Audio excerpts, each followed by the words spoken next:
Turun kelas. Anies disejajarkan dengan Raffi dan Agnes Monica.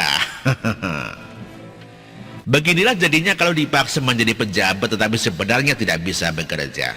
Dia memberikan catatan dan pengalaman buruk buat publik sehingga tanpa sadar publik sudah terkungkung dalam standarisasi kinerjanya yang rendah. Hasilnya publik pun memberikan perbandingan-perbandingan yang tidak semestinya. Hanya mencari opsi yang sepadan dengannya saja.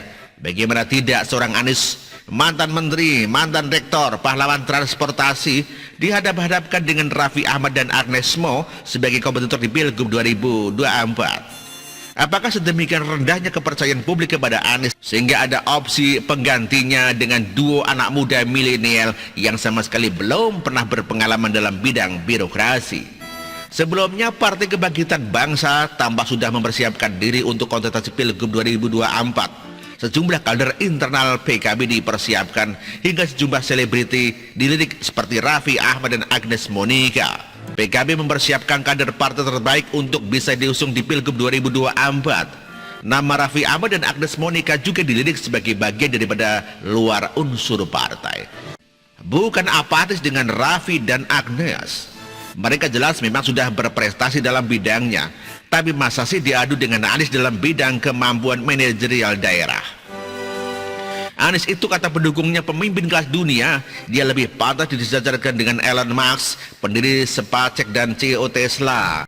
Artinya, jangankan Raffi dan Agnes, Risma, Ganjar, Jokowi saja tidak pantas disejajarkan dengannya dalam pilkada. Begitulah penilaian daripada pendukung Anies. Dan mereka jadi berbanding terbalik dengan penilaian dari yang bukan pendukung Anies.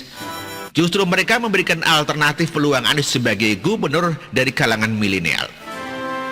Setelah revisi Undang-Undang Pemilu ditolak oleh mayoritas fraksi di DPR, maka besar kemungkinan Anies hanya bisa berkompetisi di Pilgub, tidak mungkin di Pilpres. Pilgub pun paling jauh hanya area DKI, tidak mungkin ke Surabaya atau Medan karena basis pendukungnya ada di Jakarta. Dari cerminan tokoh yang ingin dimajukan oleh PKB, bisa diambil kesimpulan kedua bahwa PKB menganggap tidaklah pantas juga Anies disejajarkan dengan Elon Musk itu. Ini seperti lawakan saja, narasi untuk seruan-seruan semata. Tetapi masa sih tega banget juga mengkompetisikan dengan Raffi dan Agnes? Iya, kalau menang, kata orang, gak ada istimewanya. Masa Raffi diajak berkompetisi dengan pahlawan transportasi? Tapi kalau kalah tuh kan berarti gelar pahlawan transportasinya itu memang rekayasa. Bukan omong kosong, saya yakin Raffi dan Agnes bisa mengalahkan Anies walaupun mereka tidak banyak pengalaman. Mereka punya basis pendukung yang jauh lebih realistis daripada pendukung berbasis fanatisme seperti Anies.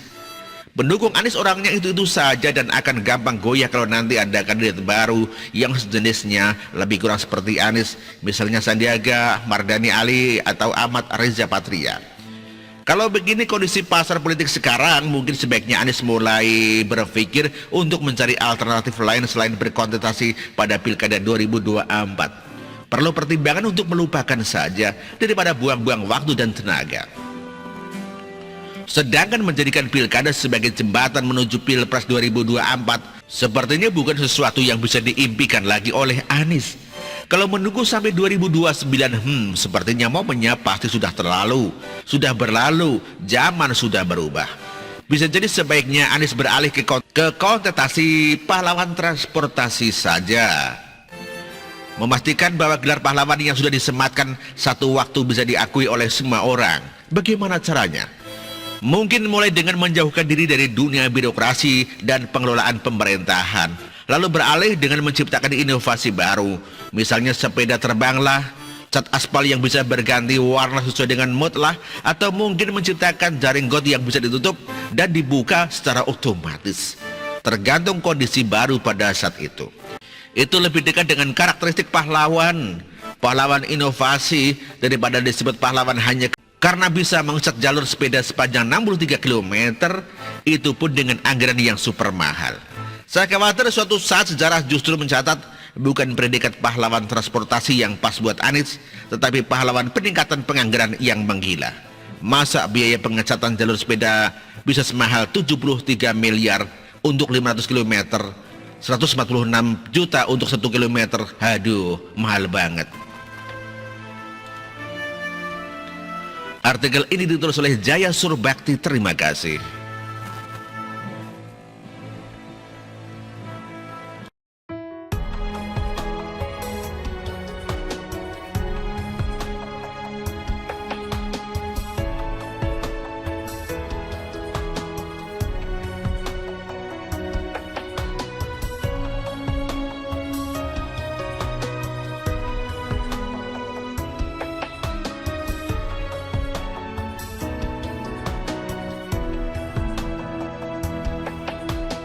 Bersih, jujur dan merakyat,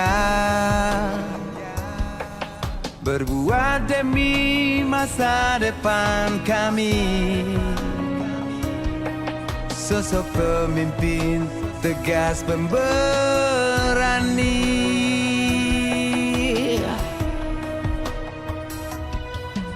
Kamu tidak tergantikan,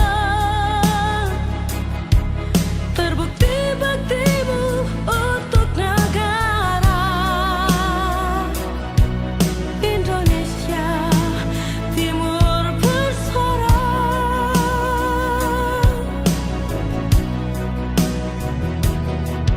Siang dan malam kau bekerja demi anak bangsa. Jangan menyerah, rakyat mendukungmu. Bekerja nyata dan membangun tanpa kenal lelah. Tetap Jokowi 2 periode.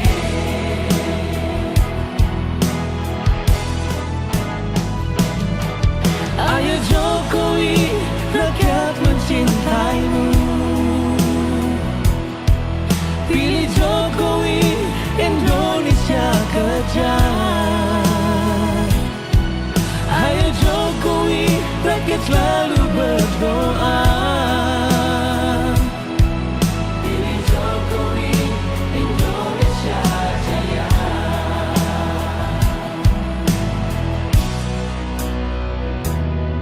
Siang dan malam kau bekerja demi anak bangsa. Jangan menyerah, rakyat mendukungmu. Bekerja nyata dan membangun tanpa kenal lelah. Tetap Jokowi 2 periode. Dulu Maluku Utara dianaktirikan. Dengan adanya Jokowi bekerja untuk membangun dan terus membangun. Sekarang kami Maluku Utara sudah menjadi anak sungguhan yang selalu diperhatikan.